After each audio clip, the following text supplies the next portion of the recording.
ирэнгүүт энэ хэсэг хамгийн анхны зөвлөлтөнд орчихдог. Жилд бол хит хэзээ гэсэн. Тийм учраас цоорлоо гэхэд вакцины гаргаж ирээд солиход боломжтой юм гэдэг хэлчихсэн. Яг л энэ хэсэг бол нам температур ажиллах учраас хөхрийн зэврэлт, усны уурын зэврэлт угаасаа орчдөг гэсэн. Температур 150 градус байсан ч гэсэн. Тэгэхээр ийм учраас өлхөө үед чинь. Өлхөө үед бол юундаш бас байна. Юунууд ингэж агаар алагч сүүлийн үед цаал нэг жижиг хэсгийг бол өлхөө үед хүмүүс өлхөж ордог юм хэсэг тийм үү. За тэгэхээр энэ бол зэвэрлэгчдэг учраас яаж хурдан салах хугацаанд өвднээс бол ингээд жижиг хийдэг. За тэгэхээр ерөнхийд нь экономайзер агаар алагчууд бол ингээд салаачж байрладаг. Ер нь бол экономайзер бол эхлээд байлаа. Дараа нь агаар алагч өмнө нь байж байгаа. Та нар яаж нэрлэж чинь эндээс нь эхлээд жишээлбэл 1 гэд нэрлэж байна, 2 гэд нэрлэж байна тийм. 2 гэд нэрлэж байгаа бол экономайзер 2 дугаар үе, экономайзер 1 дугаар үе, агаар алагч 2, агаар алагч 1 дугаар үегээд энэ 1 дугаар үе дотор өлхөөгийн жавдаг ч юм уу тийм. Иймэрхүү байдлаар дугаарлаа. Уур алагчаас сая аль талаас нь дугаарлаж байна. Тогооноос ирж байгаа уурын талаас 1 2 3 гэж байгаа юм уу? Эсвэл нэг уураа зуухнаасаа гарч байгаа хэсгээс дугаарлаж байгаа юм. Тэрийг зуухны багшиж яг юу гэж асууж би бас мэдэхгүй. За тэрийгээ та дугааруудаа бас ярих мэдчих хэвээр. За тэр уур халаагаар маань өөрөө юм хөвтэй хийх үндэ байлж. Та маань ороод ингэ хөвтэйгээр явж байгаа.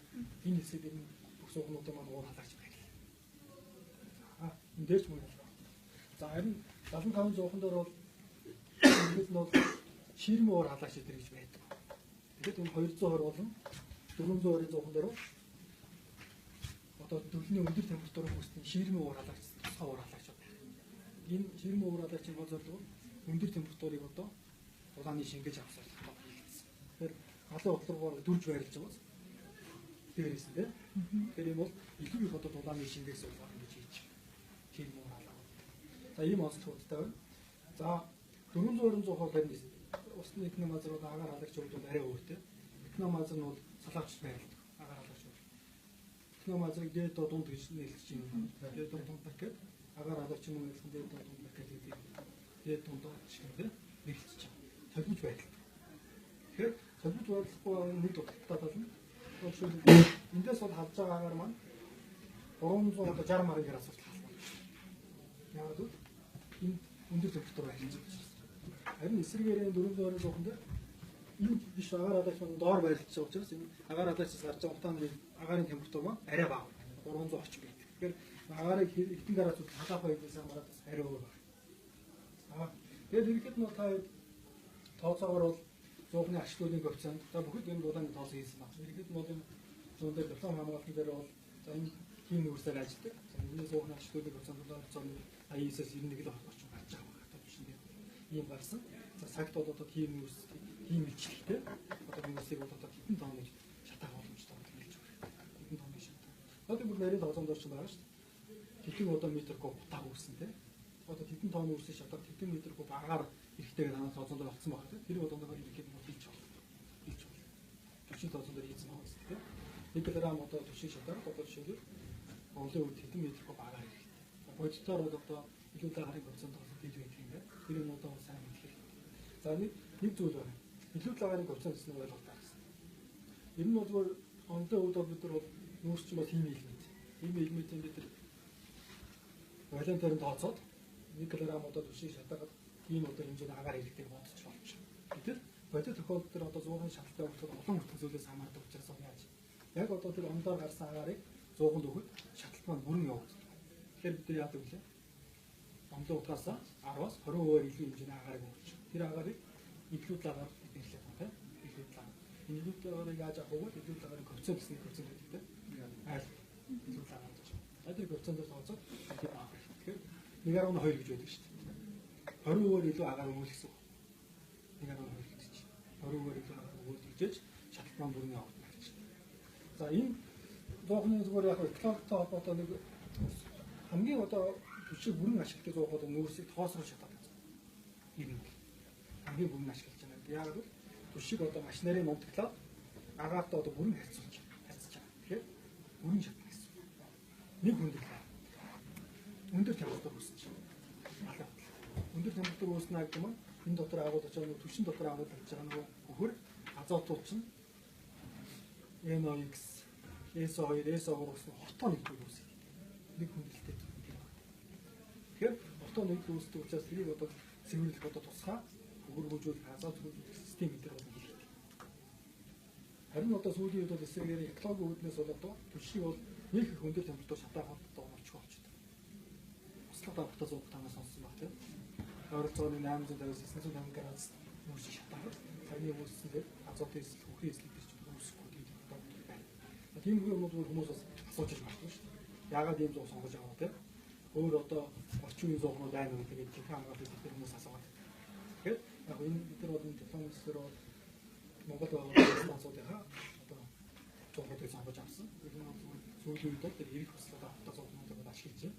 Манай оронд бол хавдрын салбарын станц, оюутлах одоо намлагын дулааны станц төрөл ирэх хүслээр автаа зовнуудыг ашиглаж байна. Одоо бол хүмүүсийг одоо гамт бутуу шатаасна нөгөө нэг азот болон хөхрийн хортой эслэг үүсэхгүй. Гол аваад л гэдэг. Ер нь бол төвшөлтөд хамгийн их ашигтай шатаагүй маш нэрийн бодлоо. Тэгэхээр таяр бол ингэж мэдж байгаа. Энэ 35 тонн хүртэл өөрийн бүтэмжтэй зургууд зүгээр энгийн гэрийн зураг шиг зүгээр баталсан төвшил хийж уушиг мэдээж шатаа. Тэгээд түүнээс дэше уур гаргаж авъя гэх юм уу? Үүсэг зайлшгүй унтаж шатаж. Нэг юм үзлээ. Тэгээд ерөнхийд нь бол энэ дээрс таяр болыг мэдэхгүй зүйл бол байхгүй гэж бодож байна. Тэгээд өөр нэг нарийн юм байна. Та яг сонирхож байгаа юм уу? Та ерөнхийдөө нэг нарийн хийх стресс ч юм уу нэг асуухгүй байна. Нэг юу байх вэ? Шаталтаас бол мэдээж хэрэг үнс шаарах гэсэн хоёр хүмүүс чинь. Тэ? Шаарах гэдэг нь хайлсан бол үнсэл гэсэн. Хайлсан мөрс том жижиг хэмжээтэй янз бүр. Тэр бол хүнд учраас уухны доош орчих. Уухны доош. Тэгэхээр тэр үнсэн халуун одоо шааргыг усаар хөргөөд одоо ичнэг гэсэн нэг махны машин шиг мөрөмтлээ. Усаар зайлгаж. Шааргыг тэрийг бол ашиглах. Шаардлага хугаас шатаа дууссан үнсэл гэсэн үг тийм. Тэгэхээр шааргыг нойтноор зайлуулдаг юм байна. Шааргыг хөөрэ хасаа. Хатуу байдлаар бутлаа. Энэ шааргыг хөөрэ хасаа. Шааргыг нойтноор зайлуулдаг алга болох гэж байна. Тэр нь бол бүр хайлмал байдлаар зайлуулдаг. Шааргаа бүр шингэн болгоо зайлуулдаг. Тэр зууг бол өөр зууг.